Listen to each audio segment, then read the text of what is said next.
Liam, firstly, let's talk about the Swansea game on Friday. A bit of equipment failure that prevented us from chatting after the game, but we went one lap through Can Bennett and then ended up losing the game. Was that a fair result in your eyes, or do you think we deserved slightly more? No, I think we deserved something from the game.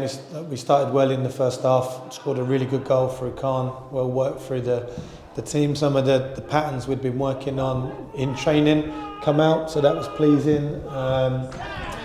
And then I thought we were competitive throughout the match, but the two goals we conceded were poor goals from our side, both from restarts, and the free kick second phase was slightly disappointing. Yeah, so disappointing feeling overall.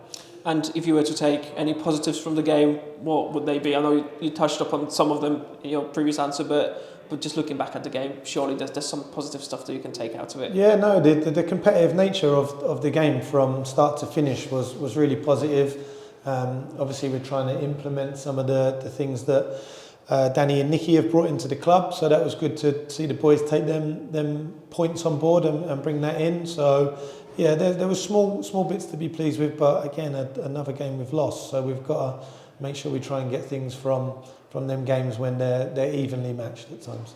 And a little break from the league coming up. You'll face Chelsea on Monday in the Premier League Cup. Are you looking forward to that game? Yeah, another good game for the lads' development. Obviously going to look like we're not going to get out of the group, but to go and play Chelsea is going to be a really good experience for the boys, and they get to match themselves up against some of the best players in the country. So yeah, looking forward to that challenge ahead for the lads.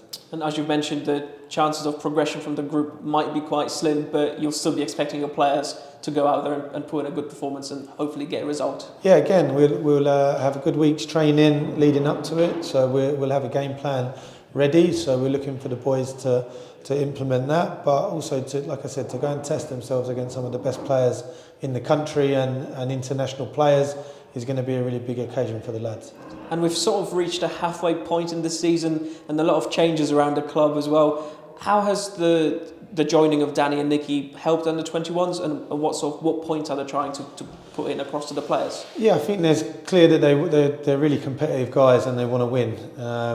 And the development winning balance is slightly a tough one at times. We've got a lot of boys out on loan, but we've also got a lot of boys playing in the first team that are eligible to play in the 21s. So we've got to strike that balance of what's best for the individual, but we want to be a competitive group. And I think when we've got our best players and the boys back off loan and some of the boys back from the first team, we show that we can be a competitive group, and we've got some good football players at this club ready to break into Danny and Nicky's plan.